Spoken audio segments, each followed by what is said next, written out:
Waiting on a tax return? Hopefully it ends up in your hands. Fraudulent tax returns due to identity theft increased by 30% in 2023. If you're in a bind this tax season, LifeLock can help. Our U.S.-based restoration specialists are experts dedicated to helping solve your identity theft issues. And all LifeLock plans are backed by the $1 Million Protection Package. So we'll reimburse you up to the limits of your plan if you lose money due to identity theft. Help protect your information this tax season with LifeLock. Save up to 25% your first year at LifeLock.com/aware. Hey guys, time to get in on the action for the biggest moments in basketball with Prize Picks, America's #1 fantasy sports app. Just select 2 or more players, pick more or less on their projections, place your entry, and win up to 100 times your money. Right now, Prize Picks will match your first deposit of up to $100. Just download the Prize Picks app and use the code GET100. That's code GET100 on Prize Picks for a first deposit match of up to $100. Prize Picks. Pick more. Pick less. It's that easy. And now, Hangar 56 Media presents Spike's Car Radio, a downloadable cars and coffee, hosted by writer, comedian, and automotive enthusiast Spike Ferriston. Now, here's Spike. Spike's Car Radio, Earth, Wind, and Fire, here, Hangar 9, affectionately known as the porn hangar. Because films were shot here back in the day. None of us knew it was going on. I'm glad they don't do that anymore. Jerry Seinfeld is here. Paul Zuckerman is here. Spike Ferriston is here. We are Earth. Wind. Wait. And fire? I forget who's who. This is exciting to have you back, Jerry, this long. And I'm guessing we're going to have a lot more of you, right? Yeah, because we're out in California now making our movie. Yeah. Which, but I was advised by our silent, we have some powerful people that we kind of keep, what's the word? Sequestered? In hiding? What do you have? You have it. I'm sure in the law profession you have advisors that Consiglieres. We have. Yes, that's the word. We have consiglieres who, has advised me, this project you guys have is so great. The less you talk about it, the better. And I think I like that because it's we're so sick of this hoard out, look at me, listen to me culture. Let's do the opposite. Let's say nothing. And someday they'll just open up Netflix and it will be there. And it will be there. And you feel that's what those guys were working on. That's what they were up to. That's what those Wright brothers were doing on the sand dunes. In Hangar 9 on a Saturday night with cigars, Chick-fil-A, and is that Whole Foods organic peanut butter and crackers, Jerry? Yeah.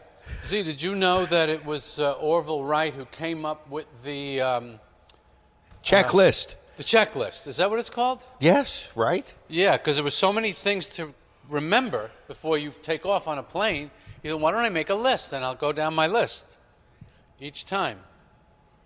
Wow, life has become more complicated. That's called takeaway in a project like this. The audience now will take away that fact and feel like they're actually learning, not we can give them fact. Time. We can say the wheel was invented 3,500 years ago in current-day Poland. They didn't do much with the wheel then for the next 3,400 years. Well, let's talk about something we can talk about then. How about, Jerry? Are you all right? Jerry's got a little case of agita. We're hoping it's just agita. Let's talk nothing about... more serious. Jews don't get agita. What do they get? Spilkus. Let's talk about the Seinfeld series on Netflix. Okay. Which we can't talk about. I just watched the trailer for it, and I thought it was so good. It was. Did you see the newest trailer? I was involved with it in assembling that. It's telling the story of the series as if it's a brand new sitcom starting, and the first scene is Jerry and Kramer meeting for the first time, which I had never seen before. Where you're eating pizza and you say, "Hey, why don't you stay and have some?"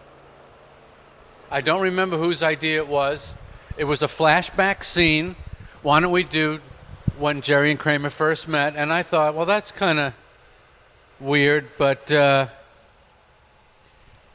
so glad we did it.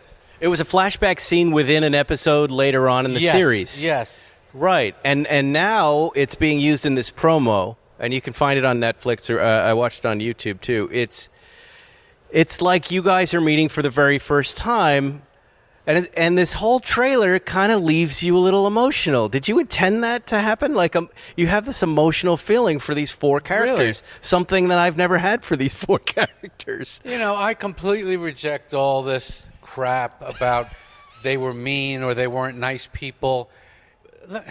You idiots out there, when you do comedy, the characters must have strong self-interest.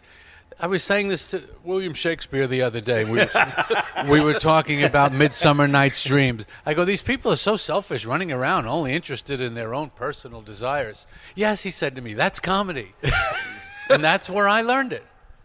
From William Shakespeare. From William Shakespeare. There's no comedy without characters obsessed with self-interest. That's the essence of comedy.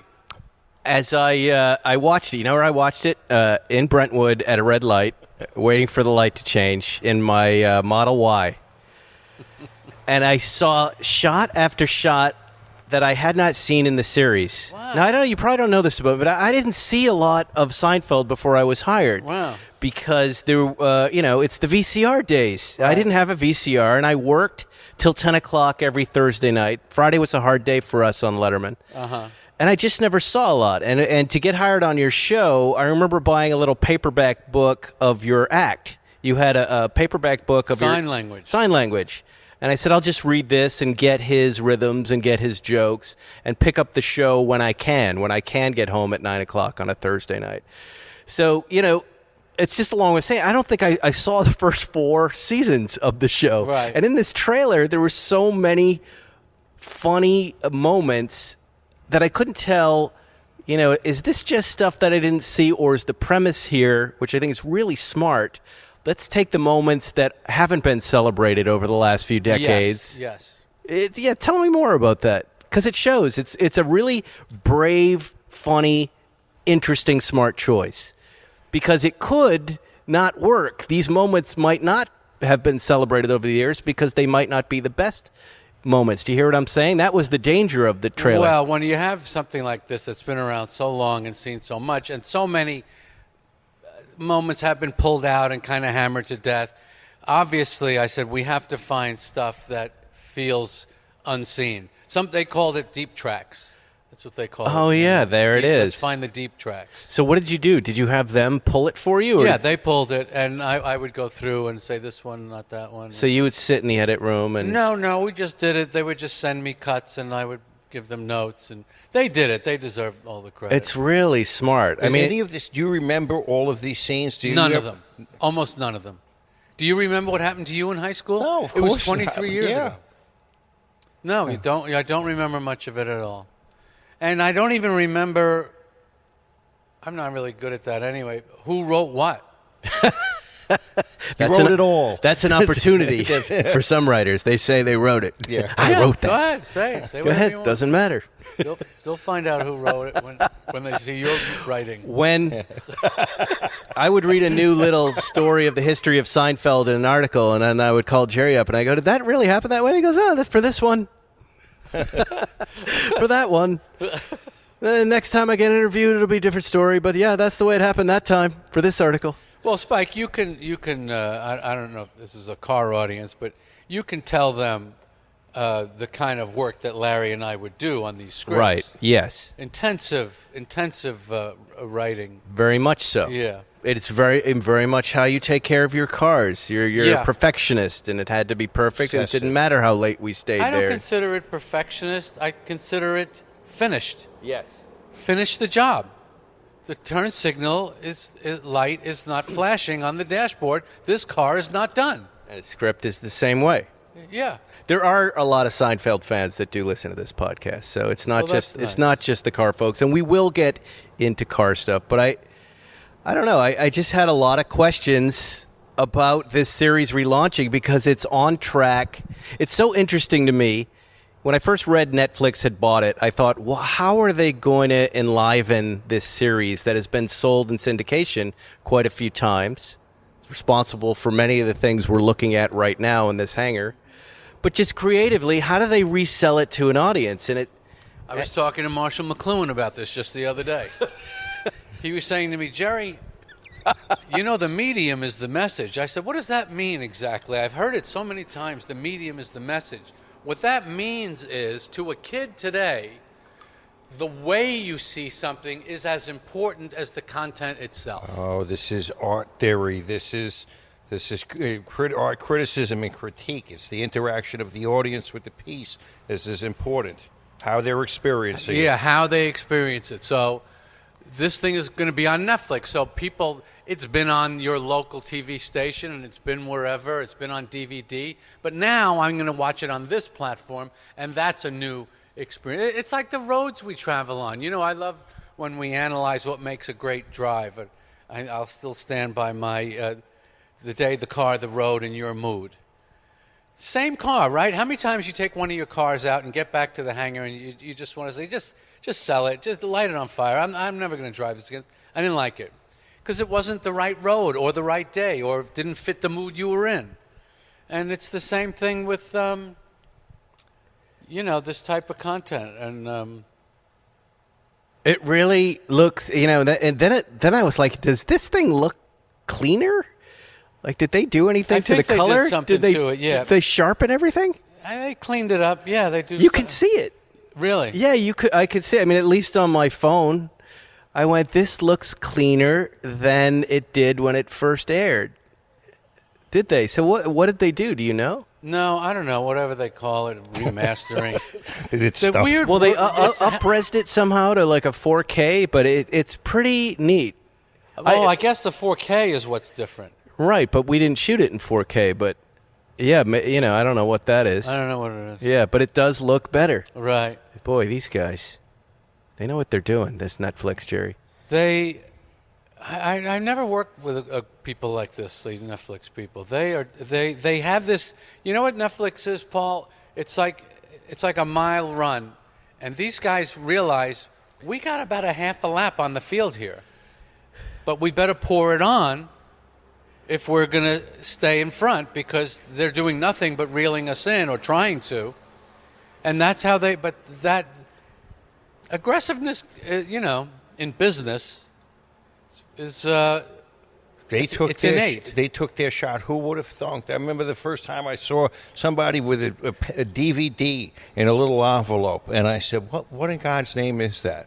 What are you people doing? Somebody said, this is Netflix. They send you something in the mail, you watch it on DVD, and then you send it back. And how did it become this? It's something else, really. Because you don't have to be, looking back, of course, it seems so obvious. Well, the Internet. Well, what's the Internet? The Internet is a network of communication that's global. So you could have a network of entertainment and beam it out to the whole world. Theoretically, yeah, you could. And they got to work on it right away, ahead of everybody. Autumn is in the air, the pumpkins are in the patch, and our friends at Manscaped. Boy, there's lots of news. Let me relate this to Seinfeld, Jerry.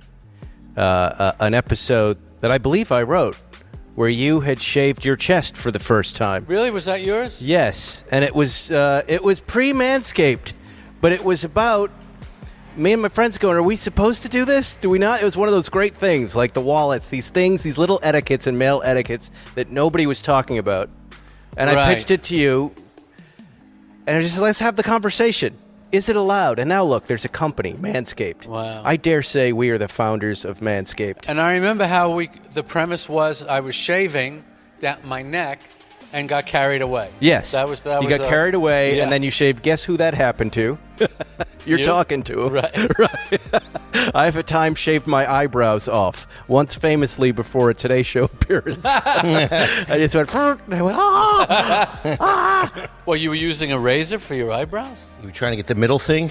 I was trying to get the unibrow right, and my 4-year-old at the time came in and grabbed me, and I went, what?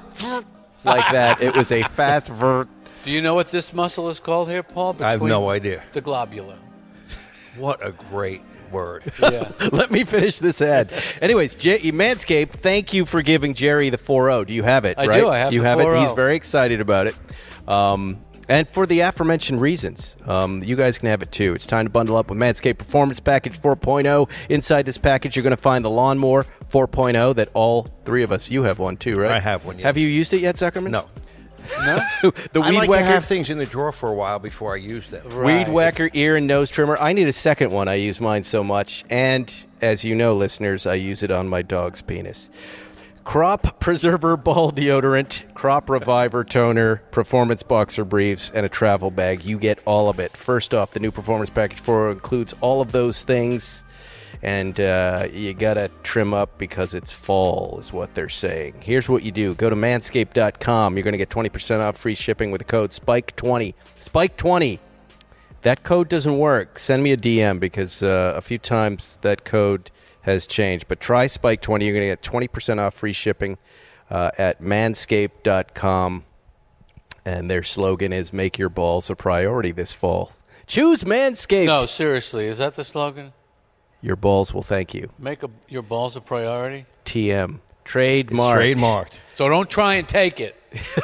Because God, we got I wanted that. But it is funny. It's like, you think about the episode of Seinfeld, that's the beginning of that conversation, and then it turns into a multi-million dollar And probably. it's part of the social contract. We keep our stuff Well, relatively that's what was amazing presentable. about this show, Zuckerman, is you could take in these grudges.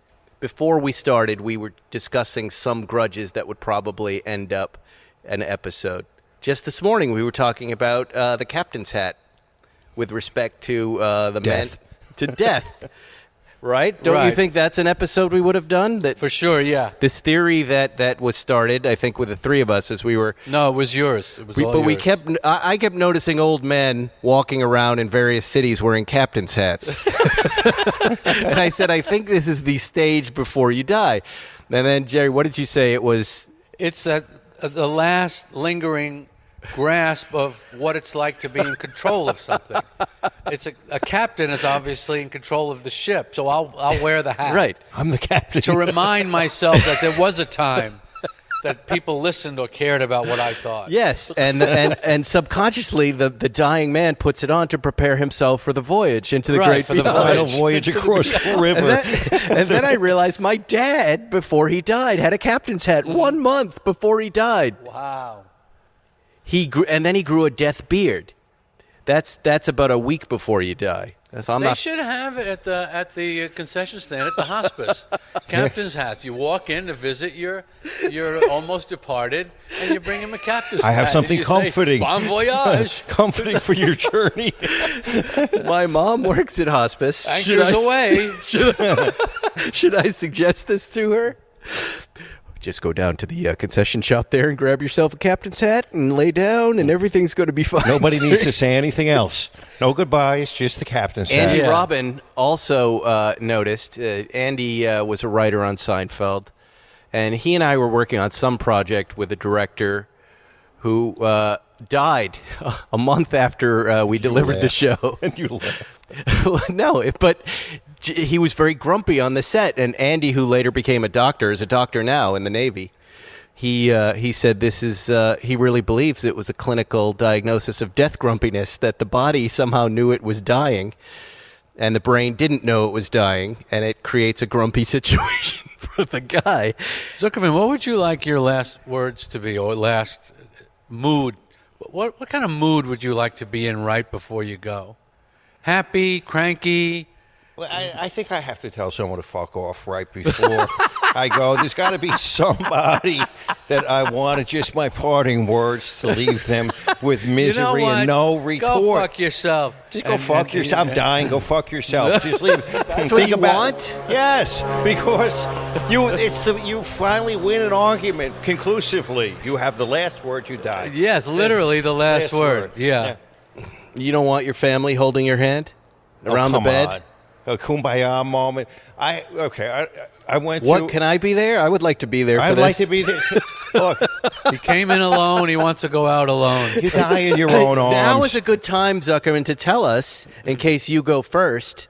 We'll show up if you want us to get the family out of there. I don't want any. I don't want anything. Just make me ashes and leave me on a shelf somewhere. There's You no don't want me big to lean deal. in real close and go, "You suck, Zuckerman." Whisper that into your ear in front of your family. You're That's a the horrible Louis C.K. man. But yes, there should be a laugh, and there should be one final insult, one final act of derision to somebody who probably doesn't deserve it, but the doctor. And then you want to so be... look at some doctor you are. Look at me. You want to be burned up, huh? Yeah, I don't want to take up Tortured. space. What about you? What's your plan? Bernie Brillstein left instructions. He wanted Sinatra on, and he wanted to be sipping grappa as he was going. But that's kind of elegant. Did he make it? Yeah, he got it. They Wow. did it. Yeah. Wow. What about you? What's your plan? I haven't really thought about it. Come on. You would want that family around you, wrapped around you. I know you. It depends on how I'm going. If it's a long, slow, depressing one, I think why don't we say goodbye now, and then I'll handle this. It's like doing a gig. I'll pack the bag. Let me go do the gig by myself. Right. I don't need anybody. Like if you're throwing up in the toilet, you don't need help. You don't need your family there. Let you do it by yourself. And as far as I'm concerned, really, this is something a little mystery. I think Orson Welles had it right with Citizen Kane. It shouldn't be all nicely tied up with everyone saying goodbye. There should be a lot of unresolved issues to torment future generations. It's a timing thing too. You read that in the obituary, surrounded by his family, but everybody says their last thing to the person. They hold the hands, but then it could be another 3 days. It can get awkward, that moment when you don't die at the right moment after. You hear what I'm saying? Yeah. They don't really make much of whatever you did for your family in the obituary. They talk about he invented the Dixie Cup dispenser and made all this money and how he solved the Dixie Cup so only one would come out each time you pulled it. And by the way, he's got a wife and a kid. And he may have been a fabulous father and husband. May have been the most difficult thing that he did in his life. Yes. Was doing that. And it's always an afterthought in the obit. Because there's a formula for obituary writing, and I think perhaps you should sketch out a new way of doing it. Yes. When his son was 17, he was arrested for DUI, and this man rescued him. Yes, I straightened his insane ass out. Yeah. And my wife, don't get me started. Yeah. What this man did for her. Yeah. She had nothing until I picked her up off the street and She's lucky turned I her didn't into put a her human being. That really would be. We do the new rules of obituaries. We do Dear Zuckerman, which is taking Dear Abby letters, and Zuckerman answers them. But really, the other thing Zuckerman does is he sends me old white guy obituaries all the time. Right. The Swiggins and Peabody's rich guy, the Newport guys, Simpson Thompson, who the cracker magnate, and and we just laugh about the pictures and their names and Muffy and all the funny names, But you guys are hitting on a very, very good point. A more honest, and really comedians kind of do this now anyways when they're memorializing one of their own that's died, right? They all get up and they tell, and they're funny. Yeah. This would be that's where obituaries need to go. I think you're onto something here, and I think where it needs to go is, can we ask the person what they thought was the thing that they did that was important? What did you think? Instead of having some person who doesn't even know you, try and formalize it. Yeah, do your I would love to see vitae. your 5 high points and your 5 low points. Give us the real, honest, humiliating moments of your life and what That would be great. What the takeaway The was. 5 low points The would be 5 great. low points. Yeah. Yes. Yeah. Have Yeah. you ever really fallen flat on your face? This is what I want. Sometimes when I do a job interview, I'll ask one of these young lawyers, tell me about your most embarrassing moment. I want to see how they handle an unexpected question, and I want to see if they have any real insight into the human condition. I think you have a tremendous talent for personnel evaluation. I'm sure you know that. Sure, based on the story we just told earlier that the audience isn't aware of. But okay. That's just normal business, Zuckerman. Yes. We all deal with those issues.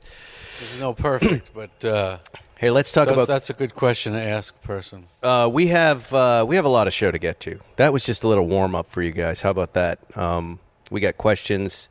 We've got a little guest at the end, our friend Vivian Topaz, who's Vivian Topaz. She's 16. Let's bring her out. She's 16 years old and a Miata builder, and she's on Jay Leno's Garage tonight. And she comes to our secret car show in Malibu at the Country Mart, and I had time. I asked her a few questions, and we'll get to her in a minute. Let's do another ad while we're here. CollectingCars.com. Then we're going to do car talk, Jerry. I want you to think about our drive the other day, and we'll talk about those 2 cars in a minute. But CollectingCars.com has the Heselden collection of cars up right now. Heselden. No. 17 cars live from one seller in the UK. Seldens. A range of iconic vehicles, all low mileage, well-preserved examples, showcase evident quality and originality. How many carpet stores did Mr. Selden have? The platform's 5th prominent collection sale of the year is on CollectingCars.com right now. 911s, including incredible low mileage 993 Turbo, 997 Sport Classic, 991.2 Turbo S Exclusive Edition, 991 Speedster, and the prize of the collection is a Singer 911 Targa. No. He's got one decent car in there. It's the Speedster. The rest is garbage. So says Jerry. So to Mr. Dying Come Selden. on, you can't say that. Selden is on his way out, and this is your epitaph. Selden with his captain's hat auction. Oh, listen to this. He's also got a Defender 90 V8 70th Anniversary Original Spectre Edition. Defender. Oh, my God. What year? That's got to be the Defender 90 V8 70th Anniversary. I don't know. What would that be? 70th Well, Anniversary I have a of the Defender. 60th anniversary, and I think it's like a 98. Right. Yeah, this is a British car. Remember, they could keep selling them there. Other cars include 2 Lancia Delta Integrales. Integrales, Aventador Miura Those Edition. are great. Renault 5 Turbo 2, and more. Get bidding. Go to CollectingCars.com. CollectingCars.com. Sign up for their email. They have a daily email, and then you won't have to bother us for what cars to buy. Shave your balls and log on. We've got good sponsors this week, Collecting Cars, Manscaped, and Policy Genius, which means I'll need a real insurance story from you in a minute. We drove cars yesterday, Jerry. 2 days ago, was it? No, it was yesterday. It was yesterday. And they were 2 wonderful cars. It was a 68 911 TR. Right. And the Grant Larson 67S. Right. That has a 2.7-liter motor in it. Right. And that your guys had gone through. Yes. And we drove those cars together. Yes. And before we drove, you said, I want to drive these. Then we're going to switch. We're going to drive them back. And then I want you to tell me which one to sell. What happened? We drove both cars, and I remember being in Vermont at my in-laws 20 years ago, talking to this guy, and I was just getting into, I had a few cars at that time, and the guy says, "Are you into short wheelbase 911s?" I go, "No, I like the long wheelbase 69, 70. He goes, "You'll see, you'll get into it." And he was right. The short wheelbase 911 has a liveliness and a personality that is very special, very unique. And both of these cars, well, a 68 TR, which was one of those racing versions that raced in a Group 3 class, and they were fast, light, really the forerunner of the RS, better than the R. I had a 911R. That was a weird car. It was all fiberglass. It just didn't feel like a real car to me. It felt like... It was the most beautiful looking thing that was difficult to drive. It was a lot of real money, too. Yeah. I sold it for $800,000. Now they're worth millions. That was the car. Hold on. I bought it from Jeff Zwart.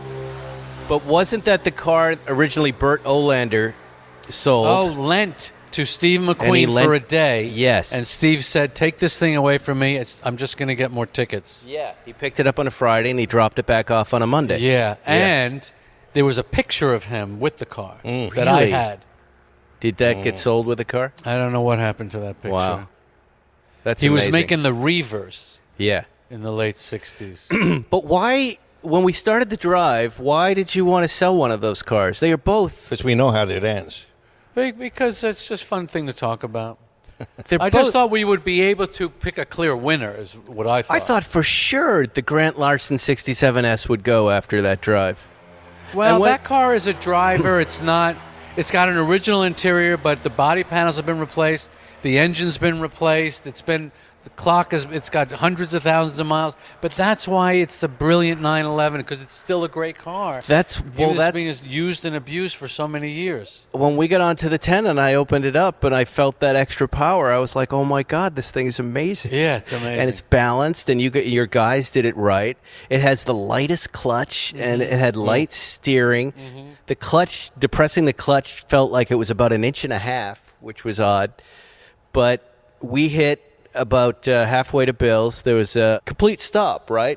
Which is a nightmare situation when it's summertime and it's hot and you're in a 911. I didn't mind being in traffic in that car, and that was the first old thing like that I had driven where I was like, this is not terrible in this stop and go. Long stop and go for 45 minutes. If you want to understand the Porsche mystique or the Porsche philosophy, the 3 cars you must drive are an early 911, yep, a 356C, yep, and a Volkswagen Beetle. Yes. Those 3 cars encompass the way they thought a car should feel and work. Right. The true DNA of the company. Yeah, yeah. And there's a lot of other distracting things out there that people say and they go after, but those are the cars, the 356C particularly, because that was a 18-year process of refining one thing to a level beyond.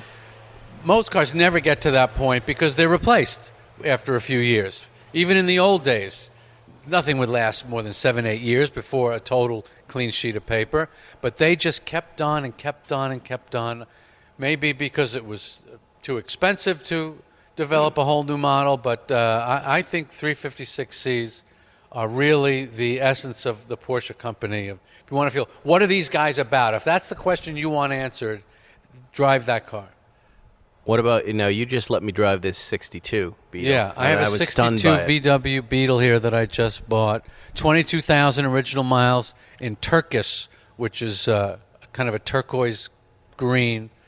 Beautiful. And, it's an incredibly beautiful car. I told you when I was pulling out of the airport, I saw you going across the other side, and it just glowed in this beautiful bluish green color. But I still can't get over how solid this car feels compared to my Mexican 79. Right. Night and day difference. And, people are always asking us what to buy. The Porsche market's so inflated.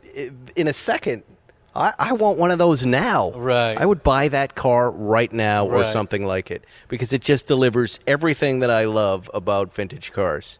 Right? It's old. It's beautiful. The shape of the mirror, the rear view mirror is oval.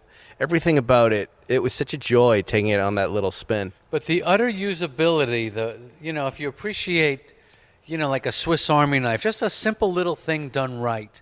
This is what I feel is lacking in the world. A simple little thing done right. Everybody is so over the top. Ugh. I'm sick of the crackers that are going to change the world and all these stupid new underwear companies. The crackers that are going to change the world. Every stupid cracker has a thing on the box of the emission statement. I don't need a goddamn emission statement for a cracker. You're ranting about crackers. Yeah, but always he's right because now everything takes 7 extra steps. Right. I just want something to be immediate. I don't want to have to go through 7 steps like on the phone or the computer to get it to work. So 10% of the money made from these crackers go to pandas. Yeah, all that stuff you're talking about. What a con job. Yeah. What a con job. The koalas are really getting the money. All that time they spend writing copy and designing the box, and it's just annoying that everybody thinks they're doing something so special. Spike's Cracker Radio. We'll be right back. That's the problem. People have to realize they're not special. Yeah, but Jerry's right. This is one of the problems is that everybody thinks that they are special and they're doing something special, that the job has to be fulfilling. We're just a bunch of old men ranting after Chick-fil-A right now. Soul Cycle. I never did a Soul Cycle. I'm sure it's terrific. I know you do it. Used to. How about that fucking name? What the fuck? Soul Cycle. Let it out, Jerry. Soul. Your soul's not involved here pedaling a bike. In a hot, sweaty room. You fat fuck. Oh, yes. My God. This is terrific. Go. Souls. There's no involvement or benefit to your soul. So you're fat. So what? Everybody's fat. We're all fat. Shut your gob. Stop putting food in Go your, to Fat in your Cycle. maw. Here's a company. Fat Cycle. Let's be honest. It's for us. We can all go there and relax. I'm writing jokes for Jerry. I hated everything about Soul Cycle before I knew what it was, and I get taken there, and you're like 3 songs in, and suddenly you start feeling emotional and teary-eyed, and the lights are dark, and somehow they took that when you're in the middle 10 minutes of some intense exercise, you get that. Sure. What is that buzz? The endorphins. You get that. They were able to take that moment with a candle, darkness, and a couple whispered words, and they get you into a different place, and that's the soul of Soul Cycle. I disagree. You've never been. I've been plenty of times. Let me tell you something. When you go in there, I understand when you get in the room, you can feel that. But when you first have to get there, the other class is getting out, and everybody's got their red, sweaty face, and you have to get past them and their sweaty bodies. Zuckerman, there's no more Soul Cycle since the pandemic. Yes. It's over. It's done. Good. But yes, it's a crowded, dirty, sweaty experience that you do end up loving, and it's fine. It's great. I'm sure. I believe in exercise. It's just that extra 20% of sell bullshit on top. You have bullshit on top. Some affirmation by some loser who can only teach this class. Yeah. Wow. Oh, she's a real star at Soul Cycle. Everybody lines up for her classes. They sell out. She says something really cool at the end. Well, Gina, I love you. She's my favorite instructor over there, and we're just joking. Let's do some questions and from your IG. Let's get this last ad out of the way, and then we'll do questions. How about? Shave and then your balls, bid on cars, and it's time for Real Insurance Stories from Zuckerman, sponsored by Policy Genius, the place to get your insurance. Zuckerman, do you have a real insurance story from your place of work? I'm going to tell you, probably I was in practice in my own office for 6 months, and I got a big case, me and my partner, Carpenter.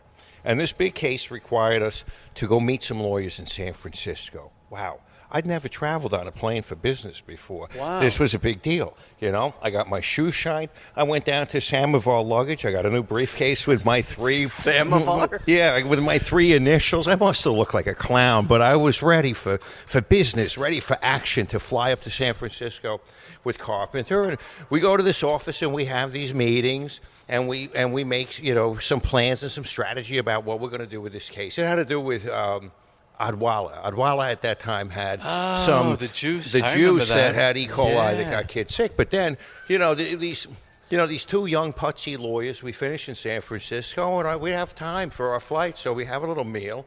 And then what are we going to do? We're walking around.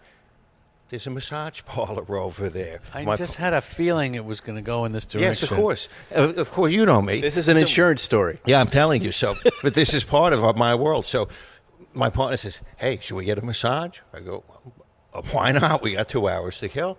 So we go into a massage parlor. I'd never been to one. It wasn't all that pleasant. It wasn't great. It wasn't terrible. I'm not getting into the happy ending part. There was none of that. Okay, but I got a massage. I realized I don't ever need to go back to a massage parlor, right? This isn't my thing. I don't like the smell of it. I think about how many people have been in there, what's going on. But anyway, I'm dressed and I'm waiting downstairs for my partner to come. And he comes and he's walking so oddly. He looks disheveled. I said, Carpenter, what's the matter? And he goes, I think I made a mistake. I go, what do you mean? He goes, well, she asked if I wanted talc or oil, and I didn't know the answer, so I said both. And he was like breaded like a piece of fried chicken. And so we had to go to the airport. This businessman, I couldn't stop laughing. He had breading coming out of his sleeves and his trouser legs, and we had to fly back to Burbank. and get home and take a shower. So that's the early days of my law career. There you go. That means if you have a massage parlor, you're going to need to cover your ass. You need Policy Genius in addition to massage If you've been parlor. breaded and fried. Insurance. In addition to massage insurance, they have home and auto. They can save you a lot if you bundle them together. They've saved their customers an average of $1,250 per year over what they're paying for home and auto insurance. They save new customers an average of $435 per year on auto. New customers an average of $350 per year on home. It's unbelievable. PolicyGenius.com. Go there now. Answer the questions. As I've said many times before, I've done it. It's impressive. You'll get a bunch of insurers from Progressive to Allstate. The lowest quotes will be right there, and then you just click them and you get it. And don't forget, Policy Genius. One of our longest sponsors, the Policy Genius folks. And you know what I heard? They love this segment, by the way. They absolutely love it. By the way, this is another example. Policy Genius. How about Policy Expert? You're not a fucking genius. If you were a genius, you wouldn't be in the insurance business. That's right. Insurance is all about not being a genius. There's no... Look, you're no genius. You better get insured. Head to Policy Genius right now. When they fill out the survey of how they heard, people have been leaving one-word answers. Zuckerman. And the head of the company went to my friend who works at Policy Genius, Sam, who's been listening to the show, and that's how they found their way here. And said, "Who is Zuckerman?" And he went, "What?" He goes, "A lot of people sign up for insurance. Just keep putting the word Zuckerman. What is that?" We got another Blue Chew situation brewing, Zuckerman. You just got to be careful. All right, we have questions. Wow, your car is everywhere on here, Zuckerman. The red car? Yeah, I just saw a dozen pictures of it. You can't appreciate that car without those details, though. If you made a whole Instagram with. Every day you should show another one of those little details. Is Jerry into bikes? I would guess they mean motorcycles. I was. From Matt I was for Hart. a long time. And but then when I started comedy, or somewhere in the middle of comedy, I realized I had, with no foot, this is going to be tough to do. So. Is that the most common thing you lose, Zuckerman, when you get in a motorcycle accident? Foot's something that's going to go. Yeah, feet go. Sunroof Delete, one of our favorite shooters for Instagram. Do prototype cars have a special place in your collection, Jerry? Of course. The word prototype itself is one of those words that has a sparkle and a glisten. Holy Grail word. Yeah, Holy Grail word. You should say prototype. Ding. Yeah. Also, factory race car. Oh, yeah. On the factory team. Oh, yeah. Yeah. Yeah, those are the best. Quantum Ocean Lawyer, your former employee, and maybe your new employee again, Zuckerman. He says everyone knows Jerry is responsible for the 911R. What would the signing trio have Mr. Lauterbach focus on next? What does he mean by that? But are you responsible for the 911R? I don't think so. I did ask one time that I wanted to build a special 911, a tribute to the R, years before they did the R. At Pebble. Yes. I thought we were together. No, I think it was Amelia. I remember we were talking to Grant Larson and Tony Hatter. Right. And they said, what would you guys want us to build? Yeah. And we were just having a casual conversation. Yes. Was that the conversation you're thinking about? Could have been. I don't know. But who knows if that is how it matriculated. Right, but yeah. I don't know. Right. I mean, of course, they were already thinking about 911Rs. They made the first one, but... No, I don't think they were Are you responsible for any options that we know these days? Like this colored seat belts and things like that? Do you know? I think Come on, take some credit. Take some credit. Let's hear what you think. I think the saturated color trend, which you used to tease me about in our old days. Yes. I was always looking for those colors and ordering special colors, very saturated blues and oranges, and then now they're very popular. You had that turquoise 993 Turbo S. Right. And it was a shocking car. I remember Yeah. when it entered your collection. I could not believe you ordered that color. I watched you whip around a corner on the way to Seinfeld once, to the offices, and almost kill yourself in it. Right. And then you said, I'm getting rid of this. Do you want to buy it? And I said, I don't know. And you sent it over to my house, and I drove it for a couple Really? of days. And Erica liked it. She was like, this is beautiful. And I stupidly said, I could never own anything this color. I was so early in my Porsche color appreciation. I was still in the silver, black, blue stage of the collecting. And I couldn't wrap my head around that. Right. It's just color is mood. Color affects your mood. It also stimulates your brain receptors in different ways, different colors. I have this 73E now in this light yellow is the name of it, and I brought it over to look at it today, just to look at it. That color it's a feeling. Do you have a color in your group of cars that gives you really lifts you up a little bit? Yes, and it's your old RS. That tangerine is such a happy color. Yeah, it's such a happy color. My sand beige car is a happy mellow color. The tangerine is a very happy upbeat color. Right. It's also it's a commitment color, which feels good. It's not trying to be so many colors today, like Spike's green Defender over there. It's gray, it's green. Well, it's a gray-green, yeah. Yeah, what are you trying to be? Just pick a lane. So how do you feel about that yellow 911E now? I love it. Really? I love it. Because when you first got it, I know it was a lot to take in for you. It's a tennis ball. Yeah. It's a tennis ball. No, I'm obsessed with it. Really? Yeah. I'm so it hits happy a part to hear of my that. eye and retina that I've never used before. It's just, it gives you a jolt. Really? It's a glass of Tang. Yeah. That's fantastic. Right, yeah. What do you think about the way it drives, the 911E? They say it's faster than the S to 100 miles an hour, that the S has more top end, but it's not as fast in the lower speeds. But did you feel that? I haven't felt it yet, no. Really? No. I feel the smoothness in my 911E, the 73, the brown one. I do feel that smoothness that the S lacks. Do you have a 73S? No, I don't at this time. They're heavy. I think they're heavy. Right. Yeah, it's not my favorite car. We all need to get as a 70. We need a 70S, Ferris and me. Yeah. Let's look for a 70S. You know what? Why don't we track down the Conda Green one that I used to own? That's the car we need back. Let's do that. Yes, good idea. Here's a question. We got to address the Morgan of it all. Okay. And Giuseppe Pume is asking about Morgan, but what he really wants to know is what we all want to know. The Morgan episode a couple weeks back. What happened? Did you buy the Morgan? Did you not buy the Morgan? I did not buy the Morgan. The 63. The 63 Super Sport. Beautiful car. And what was the deciding factor? The deciding factor was the Triumph engine. Morgan has used different engines from different suppliers over the years to stay in business. It's one of the fun things about Morgan. They've used Fiat, Rover, BMW, Toyota? Ford. What? Toyota?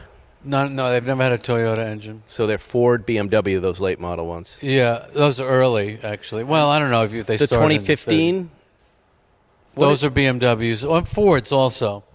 But it was just a little, when you've had a lot of time with 356s that are so sophisticated and refined and smooth, that engine I knew would stop me from driving it much. Is that a Coventry Climax engine? Is that what they call those? No, it's not. That's a Ford.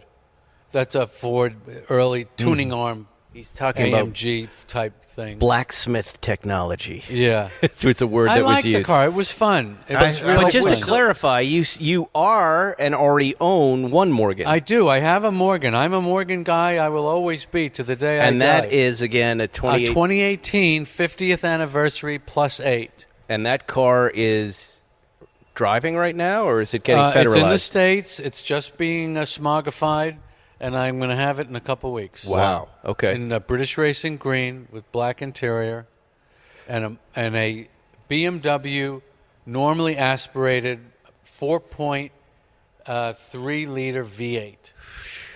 Rocket. Yeah, no turbo, no automatic transmission. A real car. Yeah, the real thing. What are you guys looking forward to in the next 12 months regarding cars? Anything new coming to collections? Anything you're looking for? It's an interesting question. We get these questions a lot, but, how many... You've been doing this for so long, Jerry. Like, how many moments, going back to when you first started collecting, were there years and pauses where you just felt like, all right, I'm good. I'm not really looking forward to anything? Because I kind of That's when you're most vulnerable. Such a great point. And that can happen at any moment. At any point. Right. It's like love. You're not. Are you involved with anyone right now? Until she walks in the room, the answer is no. And then she walks in the room and everything's and you're different. done. It's so true. Right? Yeah. You didn't know you needed it until you saw it. And that changes. Yeah, look at Aziz's new 71 280 SL. That was the 280 SL was not on my radar. No. It was Just came in out of nowhere. And that's the right way to do it. If the car is right and it's there for you to acquire, that's the thing you do. Wow. Some of these questions, you don't know. Oh, here, who's your favorite Muppets character, Jerry? I never liked that comedian. He was pretty bad. What was it, Fozzie Bear? Fuzz. He was a horrible comedian. You didn't like his stuff? No, I didn't. Yeah. I liked Animal, I think, the drummer. He's really funny. What about you, Animal? Zuckerman? Yeah, Animal was good. I liked the guy in the garbage pail. Yeah. It was, I could identify. Yeah, Grover. Yeah. He had a good song. Yeah. What do you think is the least special car in your collection? That's a good question. There is no unspecial car. Come on, there's got to be one. A There's gotta quotidian be- car. What? There's got to be Quotidian? Yes. Yeah. and That every was a day- nice word. Probably my 96 993 Targa is, I keep it for sentimental value, 96, but there's really nothing special about it. Right. Except that it's so special. It's kind of it's a very weird 993. It was, Yeah, yeah. it doesn't make sense. It's heavy. It's got the Polar sliding Silver roof. one. It's got Yeah. It's I got Speedline wheels on it now, though. beautiful with the speed That's a line. cool car. Yeah. That's a real But I've been driver. driving the 993 C4S today, and that's really been a lot of fun. You know, that has to be the most beautiful 993 out there. Well, thank you. It is nice. I spec'd it with silver calipers, carbon fiber steering wheel, and motor sound package. That's it. And Mexico Blue. So you spec'd that car 25 years ago? That's right. And I threw my back out in an exercise session. I was so nervous that I had been given the responsibility of speccing the last air-cooled 911. And it torqued I you asked. back. Yeah, you were really nervous about that. I was. Lots I of asked color Dr. research. Vendel and Vita King. I wrote him a letter. I said, I know the last air-cooled 911 is going into the museum. I would like the one that precedes it in the exact same specification. And he said, we would like to give you the last one.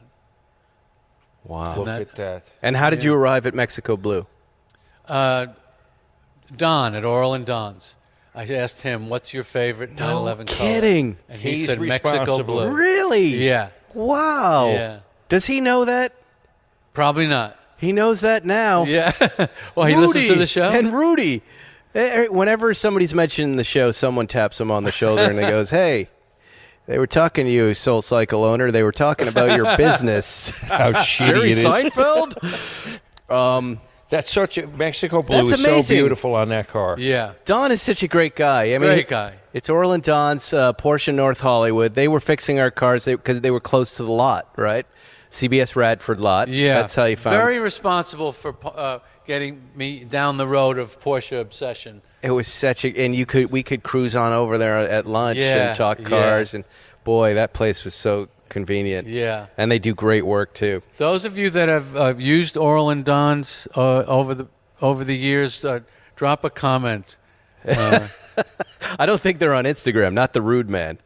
No, I least. mean the customers. Oh, yeah. One of their many customers because they They do did solid great work. stuff. Yeah, solid work. They Yeah. rebuilt the 73. I remember when I brought in that 73T, the Tennessee car Crumb that you didn't buy, that I ended up buying, that we wanted to do work to, but we didn't want to They did such great choice work for the preservation. Right. Like resealing just things here and there and just making it perfect. And boy, that car is just outrageously so great to drive. I had no problems with it after that. Right. And it maintained all of that original patina. Yeah, that car. 73T is a great car. That's my favorite 73 car, by the way. Well, I guess not. The RS would be a close. Yeah. Close. But as far as a driver, Yeah. Greg Seck wants to know, is the hot dog a sandwich? No. Really? No. A sandwich is 2 pieces of bread. A hot dog is a hot dog. I think it technically qualifies the way that you could say a tomato is a fruit. Okay, it's not. Is a hamburger a sandwich? Yeah. Is a hamburger? Okay. That's what McDonald's calls it, a sandwich. But I think their head is up their it's ass. stretching the definition. But Yeah. All right. Do you want to do any more of these? Yeah, I like these. Okay. What is your favorite car reference or car-related scene from Seinfeld? Ben would like to know. Well, obviously, sticking the Paul's earlier reference, Tangerine 73 RS into the rye. In the the rye. Is that Yes. Yeah. On the Paramount lot. Yeah, in I the middle believe. of a snowy New York winter, I'm sure there's a Tangerine 73 RS parked on West 81st Did you know that, Street. right? yeah, right at the end of the marble rye when you're holding the rye. Yep. It comes up. Only in Los Angeles do we have these funny little interrupt moments. Yeah. Unexpected. There were no other cars. There's a lot of... I remember Andy and I and Greg took an Acura NSX, and that was Newman's car. Right.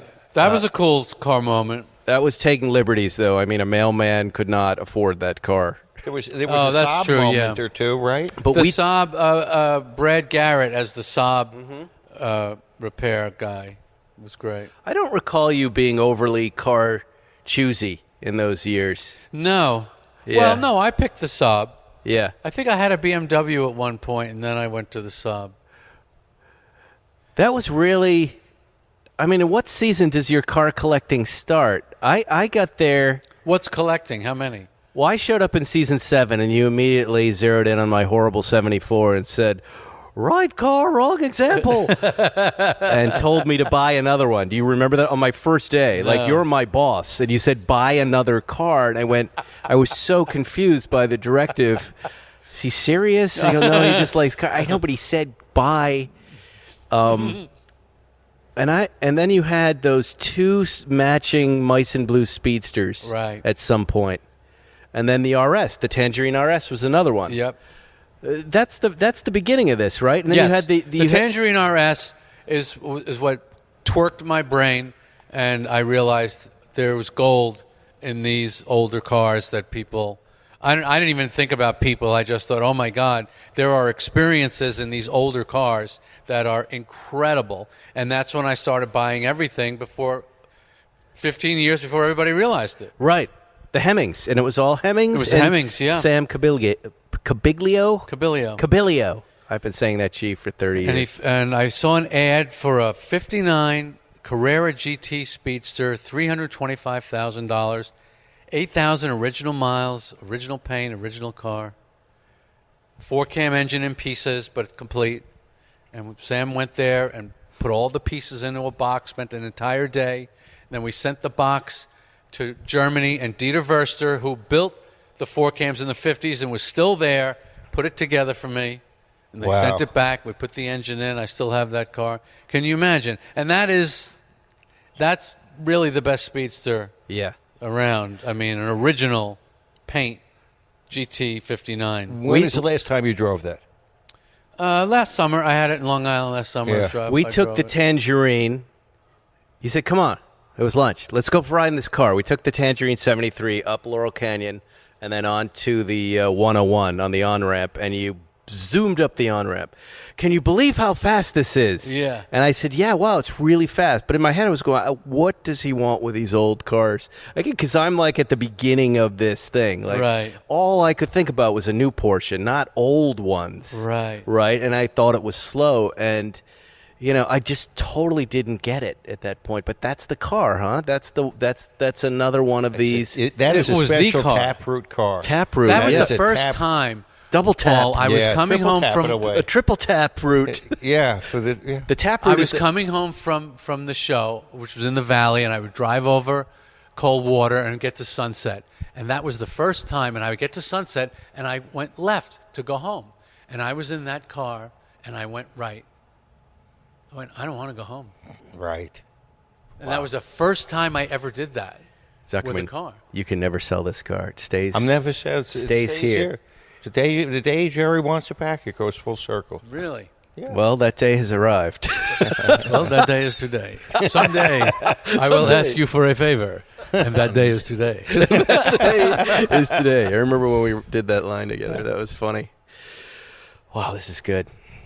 I've learned a lot, Jerry. More car questions. You want to keep going? I love it. All right. There's no limit. We have no time limit here. What have we done?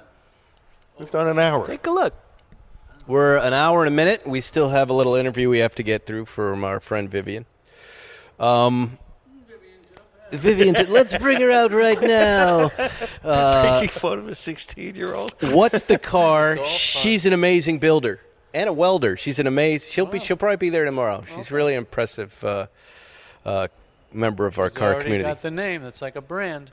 She is. She's a model. She has built her Miata into a race car Wow. with a cage. She's got a bunch of other builder friends who all defy stereotypes. I met another one of her friends who had a purple Ford Fusion. I probably have that wrong. And had built most of the engine herself. Wow. Teenager. What a great kid. Yeah, they're all from Ojai. They're all a bunch of really cool builders. What is the car that reminds you most of your childhood? This was for all of us. Of your childhood. Well, your parents' cars, but Yeah, Country that Squires. wasn't. Paul, what was the first car you got in, and you knew that it was right, and that this is a path you want to go down in life? Well, there's two things. Not the cars that were mistakes. No, the no. one that was right. Is when I was a kid that made my mind go, or the first car that I got that was right. The first car that I got that was really right, I started really looking at what Spike was driving, and my friend Steve Levy had he had an early 911, and I met a guy that took a 72T and did an RS clone of it, and he did a really great job. It was in Viper Green. Mm-hmm. And I bought that car. Remember Green when Gremlin, when I showed up, we called it the Green Goblin. And that was the first. I had bought a bunch of old American cars, and as usual, they were junk. I had a '62 Impala and I remember driving it for the first time and thinking, the fuck's wrong with the transmission? There's only 2 speeds, right? And it turns out that's a Power Glide, right? I Right. called the guy up. Something's wrong with the transmission. It doesn't shift. And he goes, that's a 2-speed Power Glide. I go, why did I buy this thing? It's garbage. And You drove that Goblin like an animal on Doheny Drive, where we lived. yes. I remember seeing you go up one day and go, that guy's going to kill somebody or kill himself. He would whip around the corner. That first turn on Doheny off of Yeah. Sunset, you drove that thing like a maniac, that car. That was And you know what I said to him? Right car, wrong example. Well, he did, and then, I passed it along to him. but you know, And then you sold it, right? And you I got did sell and you it, bought but- the Tangerine car. I sold you yeah, that so car. that's right, and you start and you go, okay, I'm onto something here. So now I have to go deeper, like Right. you're talking about. You get that first kind of example, you dip your toe in the water, and you go, wow, this is really good. This really works. The Right. quality is there. It doesn't let you down. Chrome bits don't fall off when you're going down the freeway. Remember I had a Corvette, and it was like driving a buckboard, and there was always something wrong with it. Never worked right. What about that black Chevy 2? Do you still have that? No, I sold that. A frustrating car, which is the experience with American cars from the 60s. The engine, the 327 engine in that, is a 10 out of 10. and everything else is between a 2 and a 3 out of 10. Right. Where I try steering it, try stopping it, Right. one day the door shuts right, the next day it doesn't. Right. I really like this Bruce Meyer thing that we talked about last week, which is buy the car and try it and then sell it if you don't like it. Yeah. Don't leave yourself wondering for years. Rich guy horseshit is there. Come on. There's the other Jerry. Other Jerry is back. All right, Manita, let's get to a couple more questions. Other Jerry is really funny. Other Jerry's back. Manita, 76. Any good Norm Macdonald stories? You know, Norm, of course, passed away last week. Yeah, I'll give you the great Norm Macdonald story. Go on YouTube and just look at Norm Macdonald's. His show was wonderful. You know, I always say the most difficult thing for a comedian is to find something else, another container to fit, you know, whatever your gifts may be. And he found it. That show, Norm Macdonald Live, was perfect for him. And actually, it was funny. He wasn't there to catch the podcast wave, but that's what it was. It was a video podcast. And I think if it had happened later and he was maybe a little healthier, that thing, because I listen to them now, and they're fantastic. They're so rich and funny and interesting, and it really enabled his crazy lateral thinking that he would do. It was the perfect format for it. So watch that. I didn't know Norm that much personally. I love the guy, but watch Norm Macdonald Live on YouTube. Yeah. Usually I don't like when someone famous dies and everybody writes their obituary, but in this case, the amount of great content that Twitter threw up of his moments with Conan, like you're saying, stuff from the YouTube show, their personal recollections. Judd Apatow had a few funny. I mean, it was really this collective pop culture memorial that we all did through social media, which was really interesting. I'm still doing it. I must have watched an hour last night. I'm going to watch more tonight. Right. And then, you know, I know Howard was talking about Hollywood never really quite knew what to do with him. And, you know, he was perhaps limited in that way. But when you look at what Twitter throws up, you see his body of work. All of his work is interviews and stand-up and these little pieces of things that become his body of work. Okay, Howard doesn't know anything. Oh, man, come on. Okay, let it go, Jerry. The other, he's back. I don't like this. This is because Howard lives in New York, and he's a good friend of mine, obviously fabulously successful. He knows nothing about show business. Nothing? That's not because true. It's not Hollywood's job to figure out what to do with you. You figure it out. I'm sorry. Their job is to make you money after you figure it out. Well, you have a little wind up on the back of Jerry. We're going to wind him up like a... You know what I'm saying, Paul? Schmuck comics come out from New York or wherever, and they come to L.A. and they think all these genius producers and writers, they're going to put me in a vehicle and make me a star. It doesn't work like that. It doesn't work in anything. Life doesn't work that way. Right. Make it yourself. Guys waste their whole careers waiting, doing sets at the store, waiting for that genius screenwriter to come in and say, I have the perfect vehicle for you. It happens like one in a zillion times, you know, on a sitcom when a guy gets a part. But he's, you know, he has a point because you're right about that. And people, a talent like you comes in and you go, this is how we're doing it, and that's the way it is. And if they don't do it that way, you just walk away, Let right? me tell you about a talent like mine. Okay. Yeah. I'm on The Tonight Show for 10 years. 9 years. 3 times a year. I'm on Letterman 3 times a year. Killing every single time. Not an objectionable looking human being. Says Clearly you. I know how to do something. Not one phone call from one network, producer, writer, anywhere, ever. Not one. NBC. For 9 years, I'm on your network 3 times a year with Johnny Carson. He loves me.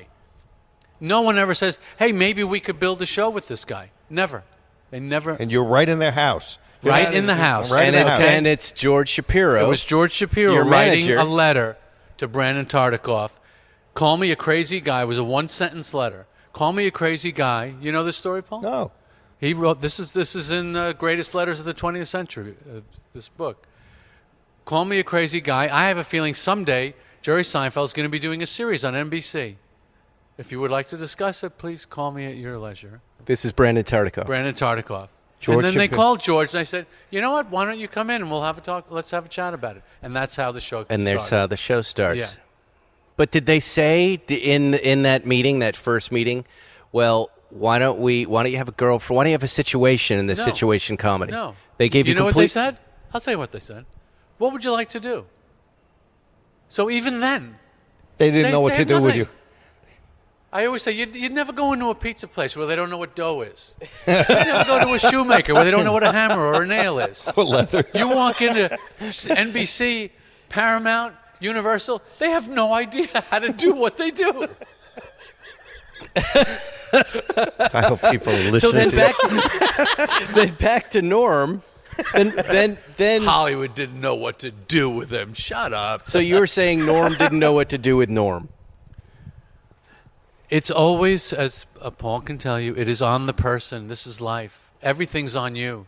Well, that's why I'm saying my premise is he was our Andy Kaufman. His life was comedy, and where he went, he created his body of work. Oh, There you I go. can't say, I don't know. Does anyone here know? Was he unhappy with his level of success? Was he happy with his level of... He may have been thrilled. I don't know that. Yes, He very was. happy. Oh, there you go. He wasn't So- a guy who really, I mean, he was a gambler, so I think he liked money for that. But other than that, he had no interest in it.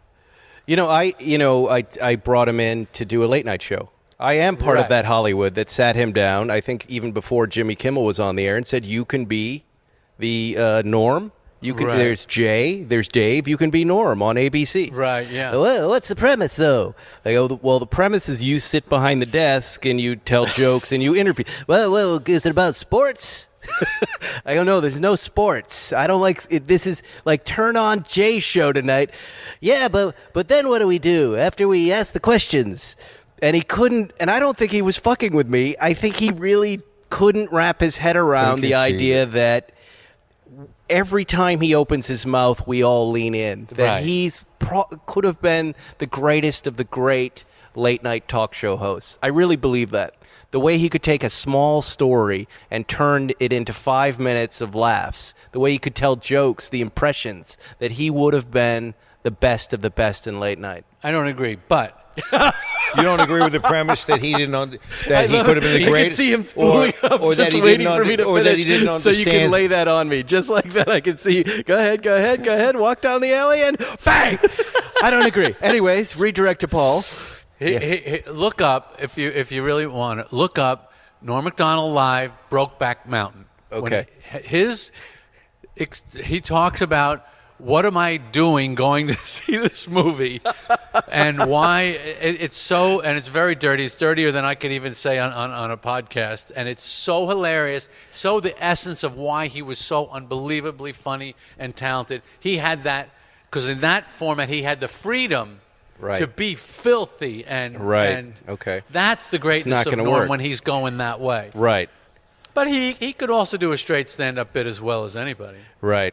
I don't know. Well, Look, the truth is the guy left behind a tremendous body of work that Yeah. is stellar. Yeah. Period. Yeah. His SNL sketches alone Yeah. are Yes. the best. And if you haven't seen them, they're on Twitter. Just go there. Just check it out. We're out of People time. go to guys. Twitter to see sketches? It's this guy's death really was celebrated on Twitter more so than anybody else's.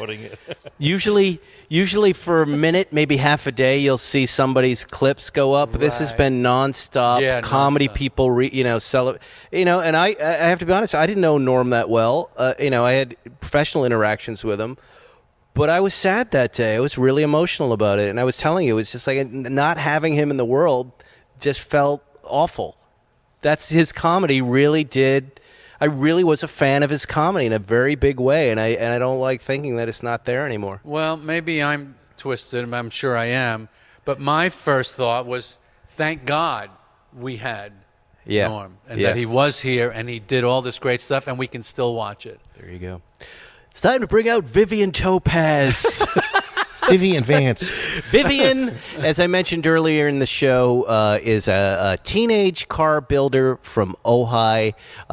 She came over and introduced herself to Jay Leno and myself, and we saw the talent of this young lady. Jay invited her on Jay Leno's Garage. She's in the very first episode tonight of Jay Leno's Garage. Their brand new season, which is starts tonight on CNBC. You're going to see her.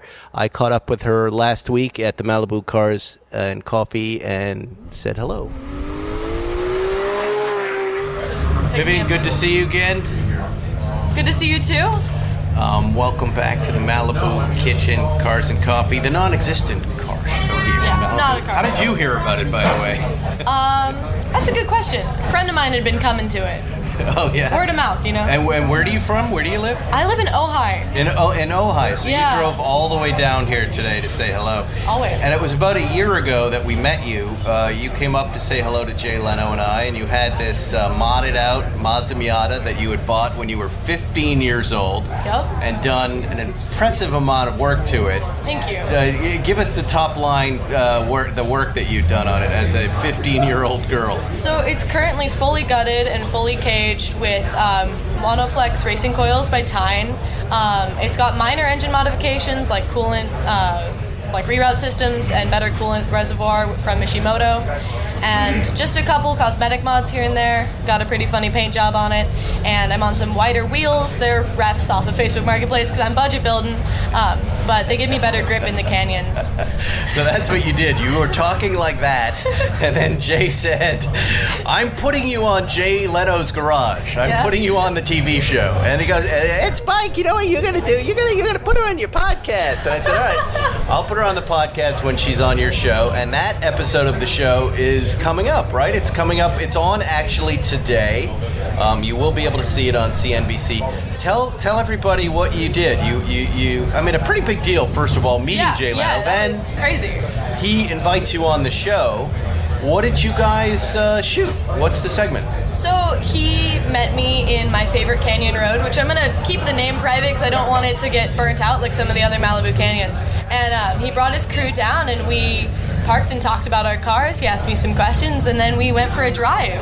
Wow. Yeah. That must have been an amazing thing. Did he drive your car? He did not. Due to COVID, he couldn't get in my car. Oh. Also, my car is a tight squeeze.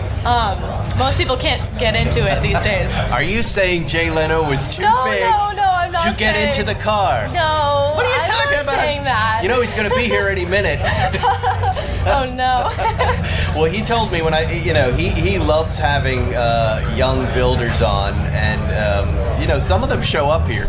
I don't know if you met. There's a 16-year-old boy here who comes with his dad that built a Mustang.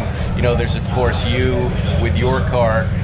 Are you part of like a small high school builder community in Ojai? I'm not. I actually take college classes instead of high school classes. So I'm involved in the college T10 Toyota programs and the college welding classes. I'm currently ARC certified and I'm working on getting my TIG welding certification.